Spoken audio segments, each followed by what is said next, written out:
off-track facilities around North America. We welcome everyone across the world via the internet. Here at Hawthorne Racecourse, under mostly clear skies, weather temperature in the 80s.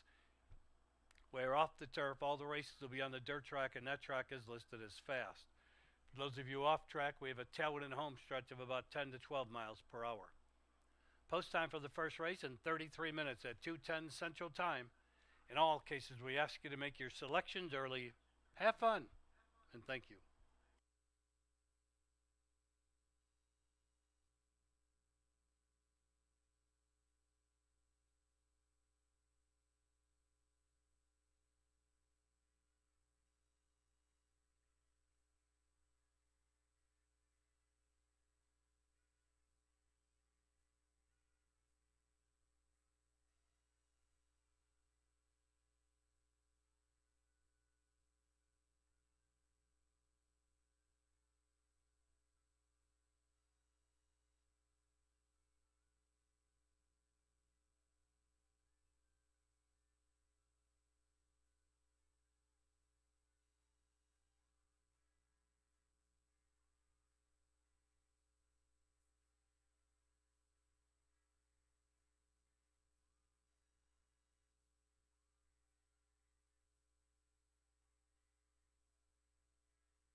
Racing fans, looking at today's 8th race, we have a late jockey change. In today's 8th race, number 7, Makamat, make the jockey Chris Amy. The weight's okay. Chris Amy to ride 7, Makamat, in today's 8th race. Thank you.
And good afternoon, racing fans. Welcome to Hawthorne Racecourse for a Thursday afternoon of thoroughbred action. Jim Miller and Emily Gullikson up here in our mezzanine level studio on this Thursday afternoon. Emily, we had the rain late in the day on Sunday.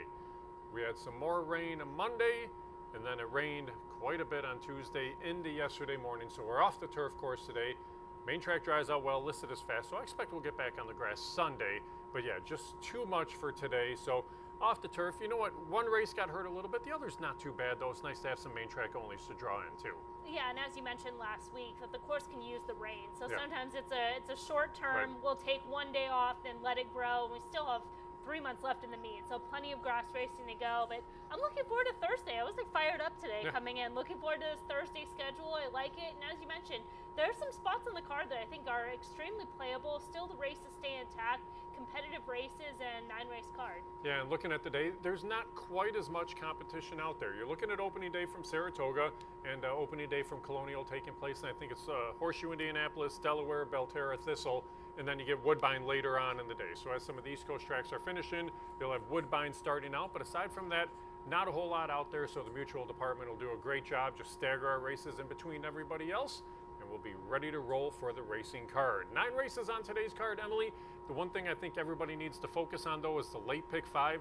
That's a nice carryover. It wasn't hit on Sunday. It's almost $13,000. Definitely worth jumping in for the added money. Yeah, absolutely. Especially, you can maybe even try to hit it a couple times if you have some strong opinions in there, and that's always a good play, especially when you're getting that plus EV, that equity that's already built into the pool. Yeah, low takeout, 17% on the late pick 5. Again, early pick 5 goes to it early for a carryover. Late pick 5 goes to late for a carryover.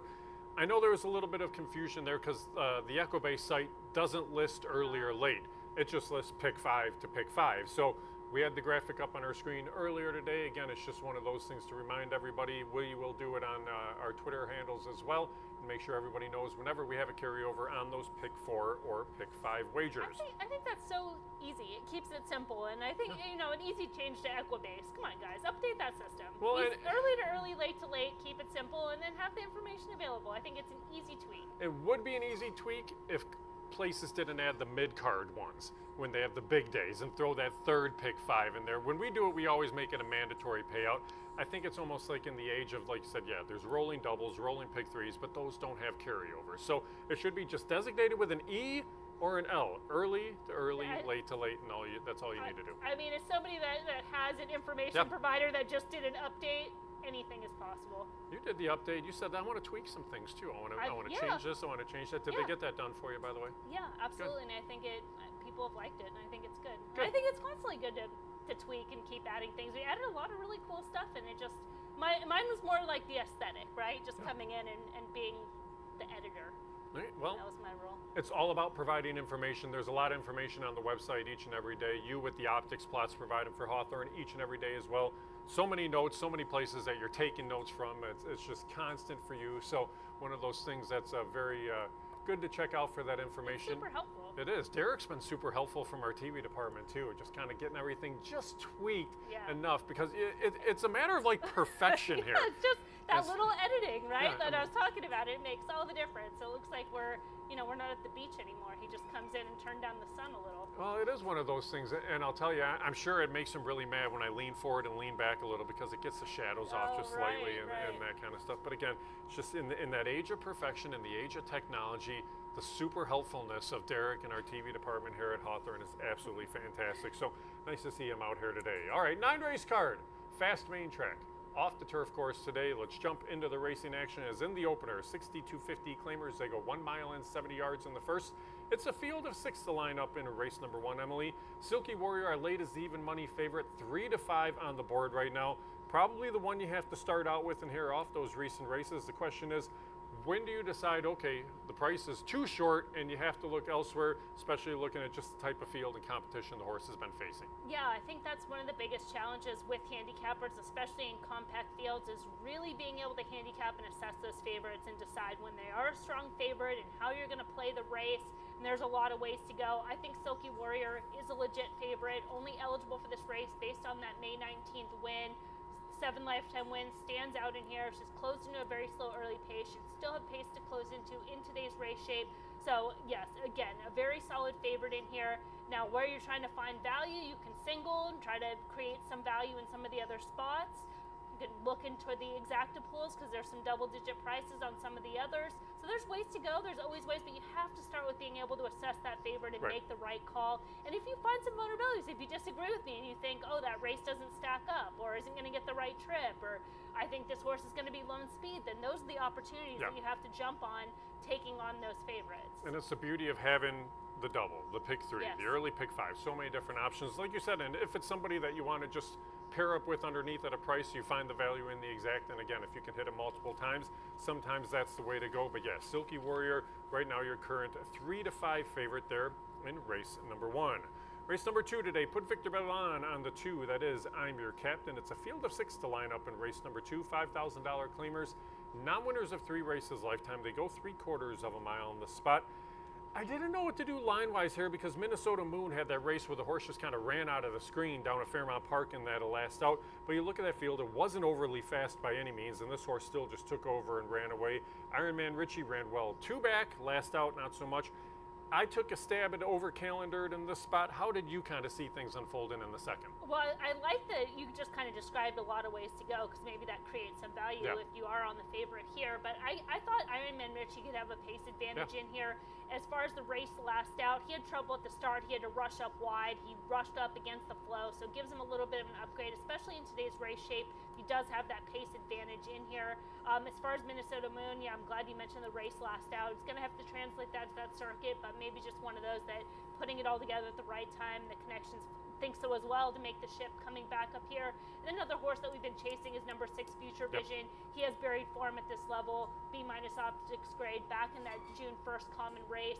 That would put him right on par. So I kind of went 5-6 in here, but yeah, Minnesota Moon could be the danger. I had, just like I said, I had a really tough time with this race. Over-calendared was the one that I gave the nod to in this spot. And again, I was kind of hoping for a little bit of speed in here if maybe I'm Your Captain goes out after Minnesota Moon, but Minnesota Moon probably doesn't necessarily show speed. Ironman Richie's the one that probably does. So if Ironman Richie's loose and lonely, that could be the end of it. I think the key to the race is I'm Your Captain trying to go out there and press early on. Whether it happens or not, we'll see, but that's going to be kind of the case there for race number 2. Third race on the card, off the turf. Mile and a 16th in this spot. $20,000 claimers. Non-winners of 3. Scratch the 2, all choked up. Scratch the 6 as well. What is that? Cote d'Ivoire? Sounds good to me. That's good enough for the both of us. Path to Success draws in this spot, so it's good to have the main track onlys that did draw in, so they stuck around here. Field of 6 in this race. It's a completely different race with the move to the main track. Path to Success definitely moves up in this spot. Lawmaker, I'll be curious to see. Mahoney Road is the horse that I end up in here. Pace complexion completely changes too with a horse like all choked up out of here. I was going to say that's probably the biggest transition in this race at all is all choked up out of the race. It makes Mahoney Road look like lone speed in here because initially handicapping the race, it looked like those two were going to kind of duke it out a little bit. Storm Deflection has early speed, and then it was going to set up a horse from off the pace. Now it still could set up Path to Success, but Mahoney Road's job got a lot easier. So I have to shift around a little bit. I'm going to go Mahoney Road, Path to Success. Yeah, Mahoney Road is the one that I went to as well. In the spot to stretch out in distance today, Cody Rosines had a good meet. He had a really nice winner at a nice price on the turf last weekend. Israel Hernandez aboard this runner today, and this horse ran really well in that last out. So I'm with you, Mahoney Road. We'll see what kind of a price there we get in a race number 3. Fourth race on the card, Illinois bred maiden allowance runners in the spot. They go 5.5 furlongs. Victor Bellon is aboard the 6. That is Harper Brianna. Field of 7 lines up in here. And again, Lally is a horse I laid as the heavy favorite. This is a horse that ran really well 2 back. The races they sandwiched, not so great. You have Come On Lady in here. I gave a look to the first or Murphy's Combo in this spot, but nobody really jumped off the page at me. How about you? Is that why you went to a first, or Yeah, you just wanted it? No, I didn't like anybody who's run. Yeah, to me, I'm going with Come On Lady. I think this is the perfect spot. Would make this one best bet. Getting back, it was against the bias 2 back. Then was also last out, just not quite at the right level. I think everything should come together in here. Maybe the new face would scare me a little bit, but kind of the same way. I mean, of the horses that have run, I think Come On Lady stands out as far as Lally figures to be favored, but did catch the bias in that June 1st race. So that race at 18 to 1 and came back, had some trouble at the start. Just wasn't one I wanted to take a short price on. Come On Lady, I thought has just run well, so that's where I'm going to take a stand in here. Yeah, Vance Childers were the winner here last weekend as well. This is a horse that faced Open Company in their last out. They're back and it got State Bred Company. That definitely moves this horse up a little bit too. The race that the horse comes out of actually on May 18th was a good race. It was the 2 Hugh Robertson runners, Dream Nap and Miss Mikos coming out of there. They both came back and won their next start. I put that one in the mix. Like I said, I'm just taking a stab at the first timer. Lasix for the debut. Pompella's done okay with horses early on in their career. Working well down at Fairmount Park. So see how things unfold there in the 4th. 5th race starts the late pick 5 wager. Late pick 5 has a carryover $12,876. 1 mile, 70 yards on the main track. Stretch the 1, Pretty Sky, the 6, Cross Anna, and the 8, a Madeline Attack. Leaves you with a field of 5 in here. Put Alexa Centeno on the 2. That's a Thunderstrike in this spot. Dealman Weep stays in here.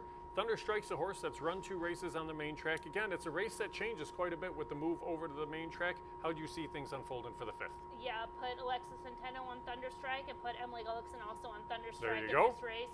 Just an interesting new face. You probably haven't seen the best from her yet. He'd be given a pass for the debut. It's back on opening week at Oaklawn Park. Usually those horses come in live, just never had a chance to get back around and get another race. Then returned last month in both races, had that outside post and wide trip. So I'm kind of taking a shot. That new face in this field stays in the race, and I like the way Alexa Centeno rides. So those check all the boxes for me in this compact field. That June 23rd race was a tough bunch, Oh, too. yeah. And the horse, I thought, actually ran a pretty respectable race split in that field. But you're right, 11 hole in each of those 2 starts. You get the inside today, going 2 turns, should be able to show a little bit of speed. So I can definitely see your case. You're not going to get 12 to 1 anymore, but you might get half that price, which would be okay. I mean, yeah, it's a race. I mean, there's no real standout. I No. have a hard time like creating odds in here, and so if anybody's not, if she's not the second choice, that's Right. even more value as far as I'm concerned. Yeah, I ended up scratching into Dealman Weep in this spot. It's the block runner that stays in. I thought they should be able to at least rate close. They made a little bit of a middle move in their last out. Off the land was a good winner that day. David Cohen aboard for Chris Block probably inherits the favoritism in this spot on the main track even, but again, not quite as easy there for race number 5. 6th race, you get a maiden 2-year-old fillies in this spot. They go 4.5 furlongs. Stretch the 1, a little poison. Put Alex Bendazou on the 5. That's Faith, Hope, and Love. You have the field of 7 to line up in here, Emily. Arrivederci from the barn of Larry Ravelli, going to be the favorite in this spot. Ravelli 2-year-olds have been running very well throughout the course of the meet and pretty much wherever they go. Question is, do you go to this one at a short price or do you look elsewhere? Yeah, I mean, I think honestly, I'm going to look at the horses in the paddock and look at the board a little bit. But yeah, Ravelli scratches the other one, Little Poison, which I thought was kind of interesting, but also I'm not surprised because Jareth was named on that one. So keeping Arrivederci, the Illinois bred in the field, has that bullet back on last Friday coming into the race. The spacing of the works is preferred over some of the other first-time starters. But in terms of experienced runners, Litmus Hat Trick, number 6, cut that Larry Ravelli runner. She's a funky drummer who ran huge, and we're going to see a lot of horses come back from that race over the weekend. So that's something to follow. And also Faith, Hope, and Love, number 5, made a positive appearance, compromised at the break. And then Amazing Angie coming out, number 8, Amazing Angie coming out of the debut. Had to rush, she's ended up chasing the pace-setting winner. Still not sure where she fits on class, but has the experience of that race. Of the first-time starters, long story short, I'm going to lean on Arrivederci pre-race thoughts before getting a look at them. And then of the runners, kind of give a look to number 6, Litmus Hat Trick of that group. Yeah, that horse I thought did run a good race in the yeah. debut for sure. And Harry Lynch has had a pretty good meet as well. Yeah, Arrivederci is going to be the favorite. We do want to get a look at those, though, when they come over to the paddock for race number 6. And the 7th off the turf, 1 mile, 70 yards allowance runners here. Scratch the 1, Arcady Bug. Scratch the 2, Enzy. Scratch the 7, Spicy Delight. Leaves you with a field of 5 to line up in the spot. And again, you get the main track only drawing in and Callie Sue, who should be a factor. I think the 4 Spicy Italian's even better on the main track. I think the race got easier for that horse. Wayne Catalano's 4 wins from 3,000 on his career. This one may make him 3 wins from 3,000. We'll see. Yeah, I think it's a good spot to make a seasonal debut. Finding class relief, returning to the circuit. Those races in Kentucky were just really tough. All the numbers fit on par. You mentioned the barn is super capable with these type of runners. It's able to show early speed. It's a weird race shape with the complexion of the field with the surface switch. So it could come down to a rider's race in here, especially with Callie Sue on the outside. One that could show early speed and put herself in the race, would dictate the trip. I'm going to lean on number 3, 457. I thought the horse fits either turf, dirt as an upgrade from the last out. Got shuffled back against the flow. Still has some upside going back to the Horseshoe Indianapolis race back in May. It's kind of following from there. Ran a B race here, and the non-winners a 1 allowance, just off a little bit slow, going 6.5. And that was a day that the race was supposed to be around 2 turns. So yeah, I'm going to lean on my initial thoughts in here. Number 3, 457. Number 4, Spicy Italian. That was a tough race at 457, comes out of 2. Commissioner Gulch was a good winner that day, and back on June the 16th. 457 should be a decent price. Spicy Italian, again, you're right, it's the first start out of the year, but they do come in after training in Kentucky throughout the course of the spring. They're here with intention. We'll see how things unfold for that one, but like I said, I think they're going to be just fine on the main track there in race number 7. In the 8th, couple of scratches here. Take out the 4, Kennesaw. Take out the 8, Wildwood Ministry. It's a field of 6 to line up. I had really liked Wildwood Ministry in here, but with that one out, I think Macomat probably going to be a pretty heavy favorite in this spot. Make no, Chris Amy picks up the call on that one. You probably start there and then work around that one, but probably going to be a much shorter price, maybe somewhere around even 6 to 5, 7 to 5. Yeah, I'm going to try to find some separation in this leg with number 1 Alpine Ghost, who I think can wire the field, has enough early speed. Finishing ability can often be questionable, but it's down inside. Emmanuel Gauss has ridden this horse well in the past, so give a chance, a little bit of a price just in terms of trip. And then number 5 Parker, one that I think is going to appreciate the change in distance, just has some varied form. I know this horse has been live so many times and maybe just finds the right group in here. So I respect Macomat. I think that horse is very dangerous in here, but got to try to find some separations, especially if I like some chalks elsewhere. This is going to be that leg, leaning 1 Alpine Ghost and 5 Parker. Parker ran a good race in chasing Macomat, and that start 2 back, well sprinting. You're back at 3/4 today. It's the best distance for the horse. The horse likes the track. Going to be a decent price. I did go to Macomat on top, but I do have Parker second in that spot as well. Good race, though, for race number 8. And then in the finale, no high five wagering today due to the scratches in here. Off the turf, 1 mile and 70 yards. Take out the 2, the 3, the 6, and the 8 in this spot. Leaves you with a field of 6 to line up. Cramden from the 11 hole does draw into this race. I'm curious to see what happens. Looking for Revenge is probably going to now take a whole lot of action because this is a horse that was going to be much better on the main track. I'm guessing they go favored in this spot, but after that, I'm really curious to see kind of what happens underneath. Yeah, I think Looking for Revenge gets kind of the best of it with the change in surface and even the way the race shape should stack up. It would have the edge over Wicked Surprise just in terms of pace.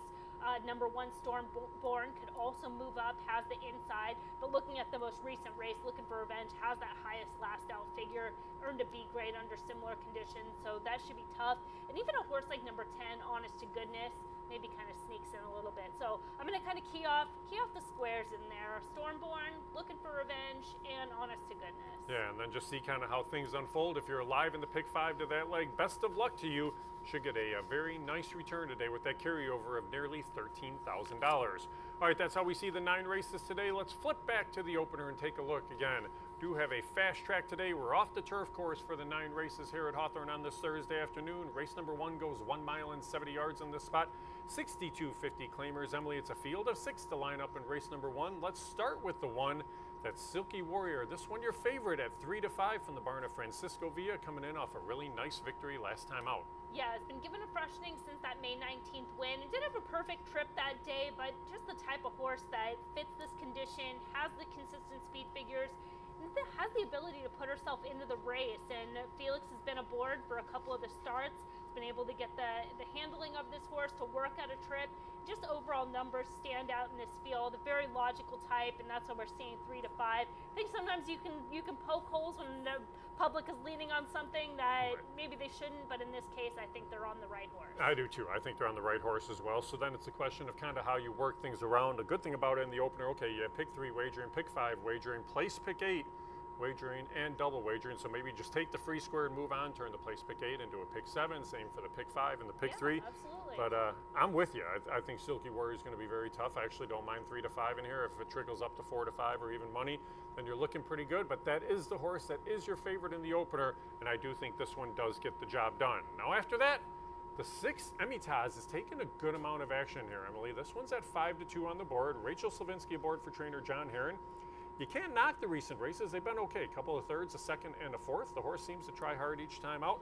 Should be forwardly placed in here. I guess if anybody has a chance to upset, this is one that could possibly be the one sitting there in the mix. Yeah, and they're probably hoping to try to upset the field on the front end, clear from the outside with the weight break. I guess the question is, are they going to find company with Lunarchy? I kind of think so, and there's some others that maybe don't need the lead but can keep the pace honest. But as far as Emitaz, has been consistent all season long, has that second and third place finish, sitting up close to this on the top of the past performances.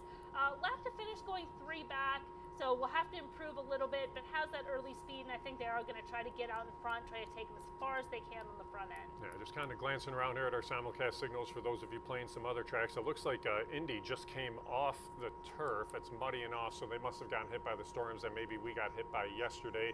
So do make note of that. They're off the turf at Saratoga, off the turf here at Hawthorne as well. The 5, No Nanette No, is currently 5-1. David Cohen aboard for trainer Eduardo Rodriguez. A good victory in that start back on April the 13th. Closed up some ground late in there.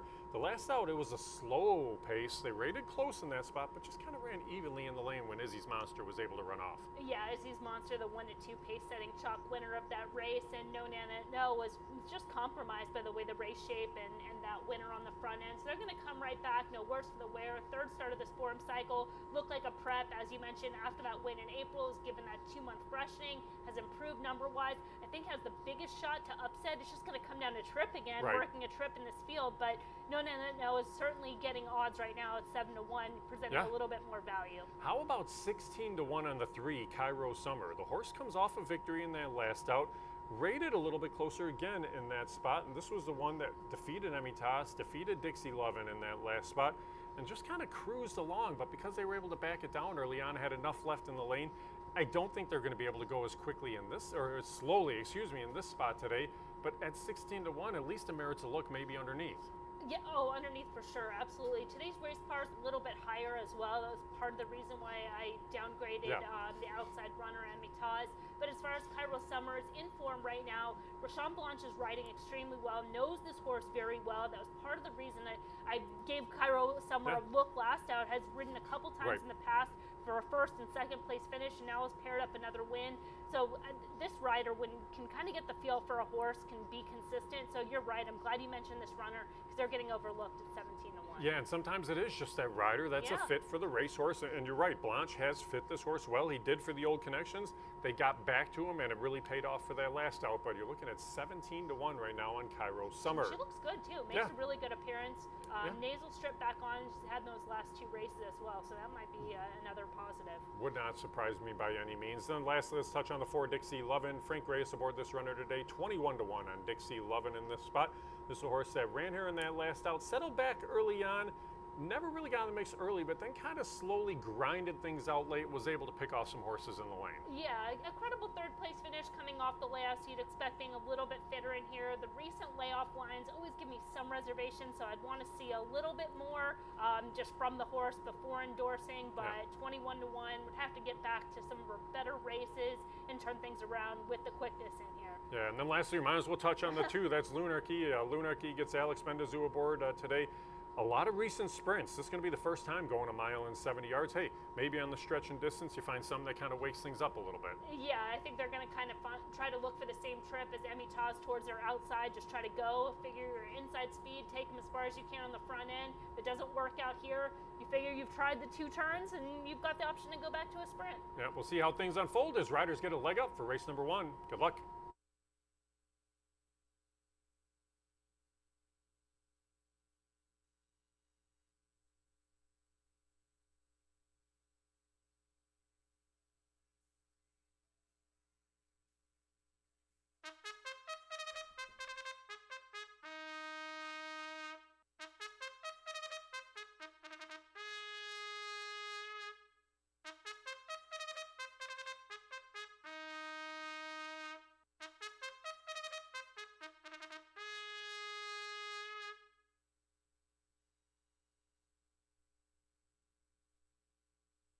Coming on the track for today's first race, they'll go 1 mile and 70 yards on a fast track, field of 6. No rider changes, no overweights. We do have a late program note concerning number 3, Cairo Summer. The owner of record is Reginald Howard and Thomas Castle Limited Liability Corporation. That's the owner of record for 3, Cairo Summer. This race offers win, play, show, exacta, trifecta, superfecta. It starts the rolling daily doubles, rolling pick 3s, the 50-cent pick 5. They are parading 1, Silky Warrior. The rider today is Julio Felix. Number 2, Linarchy, will be handled by Alexander Bendezu. 3, Cairo Summer, Rashawn Blanche in the saddle. 4, Dixie Loving, Frank Reyes riding.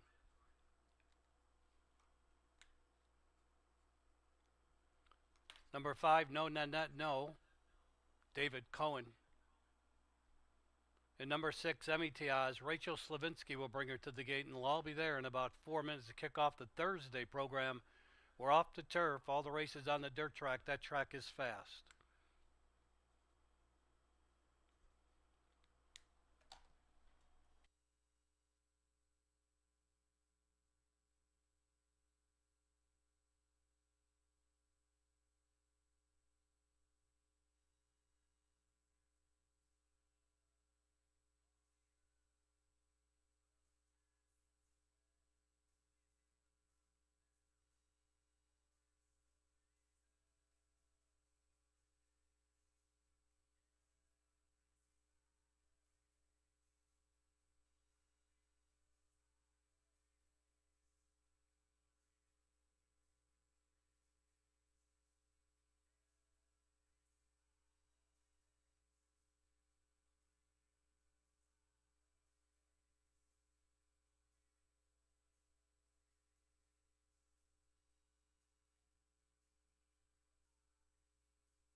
Racing fans, a little time remains for you to wager on today's first race here at Hawthorne. We have a 9-race program today, Thursdays. We begin our summer schedule of Thursdays and Sundays.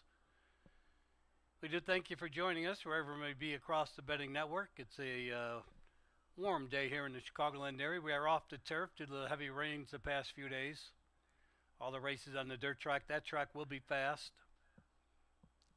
We have one carryover. We have a late pick 5 carryover that starts on the 5th race today. $12,876.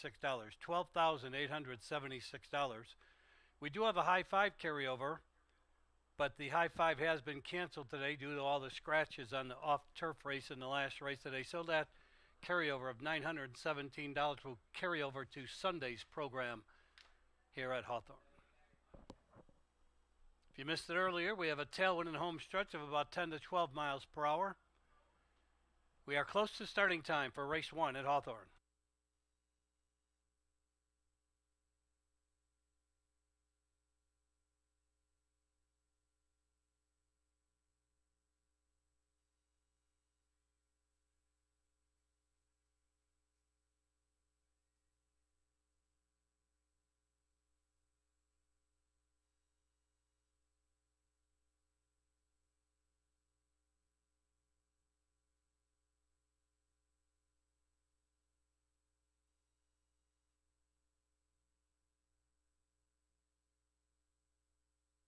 Less than a minute.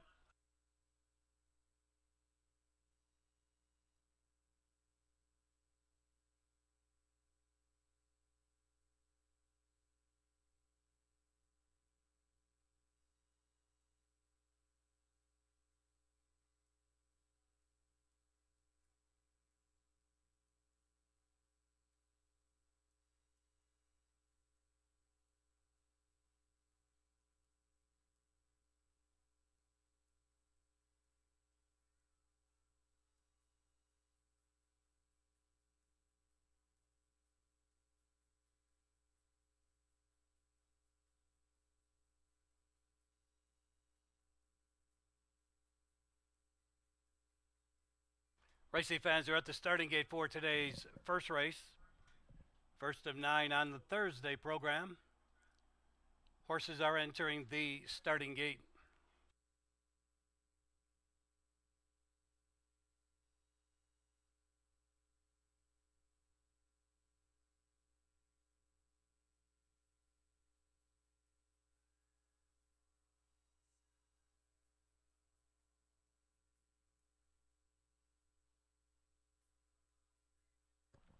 Waiting for Cairo Summer and Emmy Tiaz.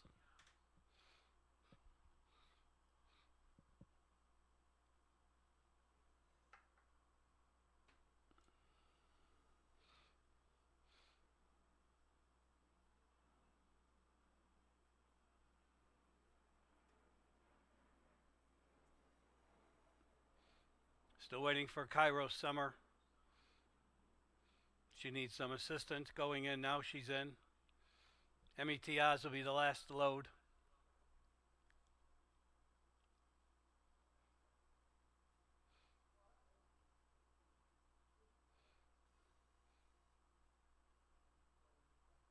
She's in. They're all in the gate. They're off. Slow start for Dixie Loving. She came away last. Emmy Tiaz trying for the lead. Cairo Summer right there. Lunarchy along the inside. No Nanette No is 4th, and then it's Silky Warrior. And the slow start of Dixie Loving has put her last as they move around the first turn. Emmy Tiaz clears and up top 2.5 lengths. Cairo Summer out there second. Lunarchy third. No Nanette No moves up 4th to within 4.5 of the leader. Silky Warrior trailing Dixie Loving the quarter 25.36. They begin their journey on the backstretch. And Emmy Tiaz has a 2.5, 3-length lead. Cairo Summer out there second. Lunarchy towards the rail third. No Nanette No up alongside her now third. Lunarchy is back to 4th and then tipping to the outside. Silky Warrior on the move from 5th. And Dixie Loving still can see all of her opponents with less than a half mile to go. Emmy Tiaz keeps her lead. Moving it closer second is Cairo Summer. No Nanette No joins the fray into third. And then it's Silky Warrior coming on along the rail 4th. And then it's a gap to the trailing pair. Dixie Loving has just moved by Lunarchy. They come to the top of the stretch. METIA's holding firm. Cairo Summer out there second, switching to the outside. No Nanette, no. Silky Warrior now closing up on the outside. They come off the turn with 4 across the track for the final 3/16. METIA's trying to stay it out. Silky Warrior coming to her on the outside second. Then it's No Nanette, no, followed by Cairo Summer inside the final furlong. METIA still there. Silky Warriors trying to get by in deep stretch. Far outside, No Nanette, no. It's METIA's and Silky Warrior. Silky Warrior at the wire. It's tight. Silky Warrior, METIA's in a tight photo. Then it was No Nanette, no, and Cairo Summer.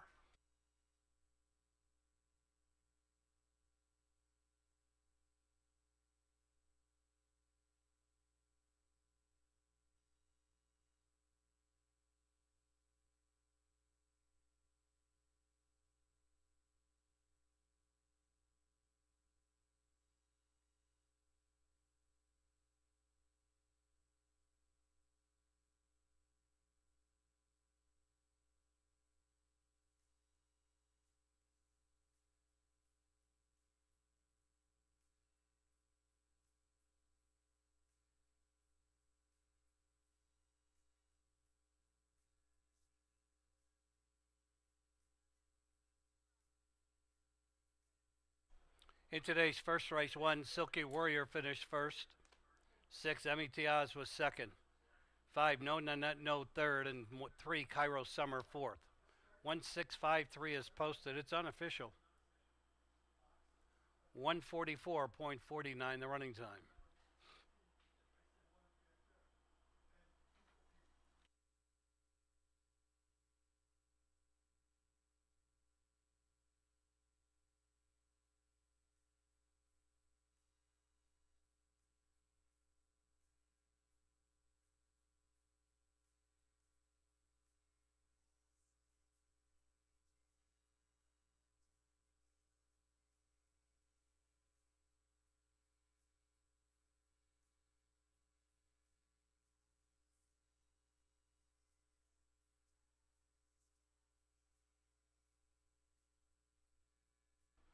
Returning the unofficial winner, 1, Silky Warrior.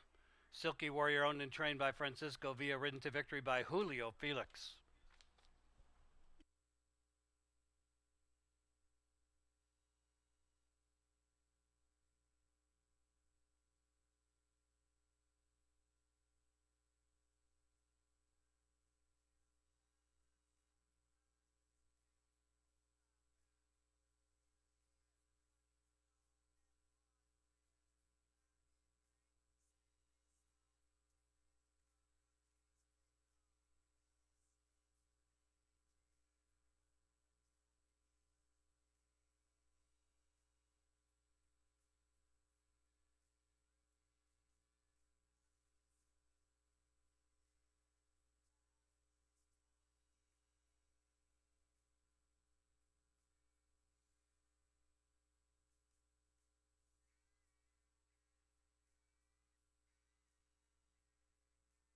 We had a claim in the first race. 1, Silky Warrior was claimed.